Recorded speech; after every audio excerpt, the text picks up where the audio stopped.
So the two very powerful clones of Spider-Man are about to go to war with each other, but not only just against each other, but also against an entire army led by an Eternal. So this is AJ here at the Hero Informer, and let's get into it. So we pick up with Kane, or known as the Scarlet Spider, fighting this behemoth of a creature, one that was created and literally put together by Ben Reilly, who is currently the anti-hero, or more recently just straight up a villain, known as Chasm. But after fighting and leading this creature away from inside and towards outside, Kane is able to actually defeat and re-kill this thing by slamming an entire ambulance truck into it. Because yes, Kane isn't like Spider-Man. You see, Spider-Man in this type of situation would try to defeat this thing his best without actually killing it by any means necessary. Kane, on the other hand, just straight up kill it the first chance he gets. And of course, it doesn't hurt that this behemoth of a creature is already kind of a dead zombie thing strung together. After heading back inside though, Kane starts to rethink this entire situation, as it literally changes his perspective on Ben Reilly and just how far he has gone, especially after seeing what he is doing and the people who he is hurting, as he even goes on to say and think, "I'm going to kill Ben when I find him. I can't decide if I mean that literally or not, but I'm going to kill him." And speaking of Ben Reilly, we move over and see him with his partner Hallows Eve, as they try to get to the bottom of what is even happening with him in his broken mindscape. Specifically, we see Hallows Eve use her abilities. She can use the powers and abilities of whatever mask she wears. And with a psychic mask, she tries to enter Ben Reilly's fractured mind. But this is bad for her for a couple reasons, as not only when she enters, she sees just how broken of a person Ben really is, and how his mind is almost too far gone. But she is also very vulnerable to the fact that it is not just Ben Reilly's broken consciousness in there, no. Somebody else's presence is in there too, resulting in foul play. And in there, she is nothing more than a novice compared to the more powerful telepathy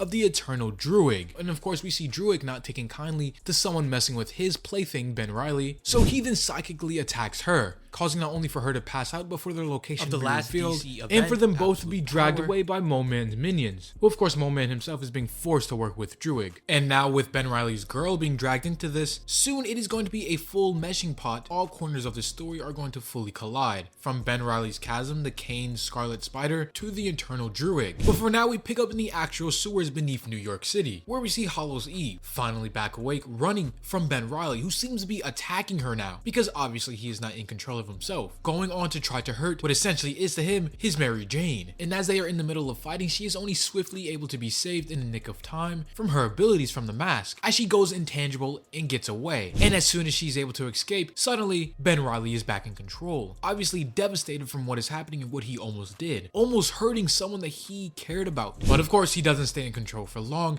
as we finally see the Eternal Druid make his full appearance, as he reaches out psychically to alter Ben Reilly's mind once more. And we finally find out why he is doing all of this in the first place, which is not some grand plan or scheme involving Ben Reilly or the Spider-Man. No, it essentially boils down to every few decades, Druid gets bored with all the other Eternal businesses, or when the Eternals frustrate him. And so because of this, he goes out into the mortal world to find new playthings to manipulate and play with. And of course, now with Chasm, Ben Reilly, being his newest one. And to make things even more interesting for this entire situation, Druid is also aware of Kane and the part he plays in all of this, with him going on to say, especially now that your quote-unquote brother Kane is close at hand too. And I wonder, do I even need to nudge you towards fighting him, or will that come naturally? Either way, I am oh so curious how much entertainment you will provide before I grow bored. As we see, ultimately Druid is manipulating elements and plots to put the two spider beings against each other. Back to reality though, we see where Hallows Eve ran off to, but it seems she just can't catch a break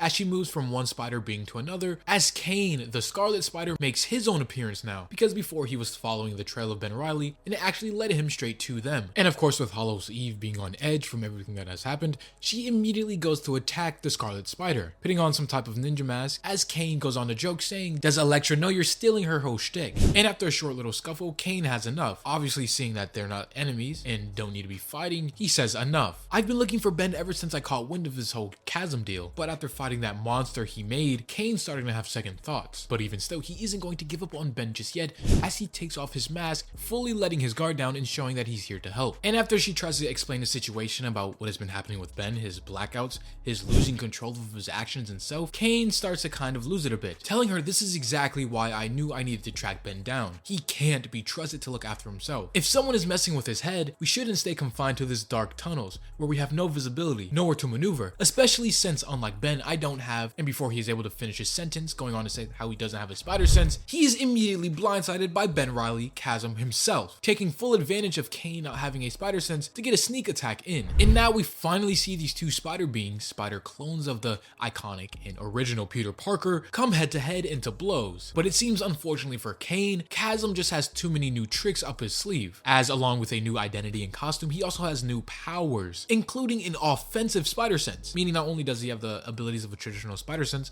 warning him of danger, he can also use his spider sense offensively to attack people before they can attack him, even using his new latent energy abilities to create constructs, as he literally makes an axe. He isn't in his full right state of mind and being controlled by the eternal Druid. He fully intends to make this little scuffle into a death battle, trying to kill Kane if he could, but still Kane is trying to take the high road, trying to get through and help Ben. As he goes on to say, I came here to help you, Ben. You deserve better than one head screw after another. But of course, this is kind of the opposite of what the Eternal wants, as he starts to take manual control, telling Ben Reilly more bloodshed, as he takes advantage of Kane's moment of vulnerability and slashes him across the back. And now with Chasm having the upper hand in their little battle here, literally pinning him to the ground, and his energy axe inches away from Kane's head, suddenly Janice, Hallows Eve, decides to jump in to do her part. Using her mask to transform, she tries to grab and restrain Ben before he can do anything he might regret. And as she has him, she finally takes the time to try to speak some sense into him, telling him that yeah, Kane sucks, but he is not the bad guy here. Someone is in your head. Can't you feel it? Because I know you wouldn't act like this otherwise. I know you wouldn't hurt me. And you know, these clones of Peter Parker, neither were perfect. Ben Reilly and Kaine Parker having their own flaws of their own.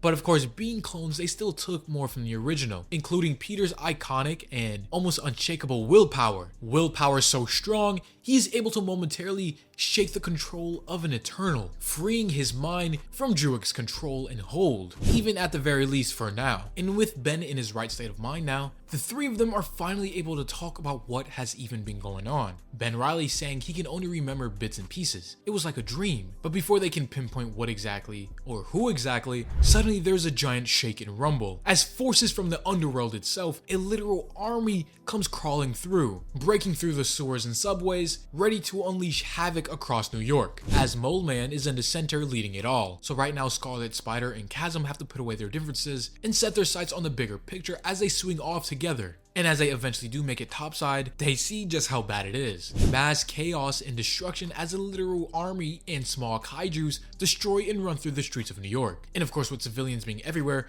Kane immediately goes to try and save people, but Ben Reilly's Chasm is having none of that. No, he could care less about these people. Instead, he wants revenge on the person who has been messing with him and his girl. Him even going on to tell Kane, yeah, have fun with that, saving the civilians. Me, on the other hand, I'm going to track down the sick guy who started all of this and give him a piece of my mind. But we will have to wait till the next issue to see just how Spider-Man can fight an Eternal and possibly win, as this one comes to a close. If you've enjoyed, leave a like, or subscribe if you're new and like this type of content. As always, this was the Hero Informer, and thank you for watching.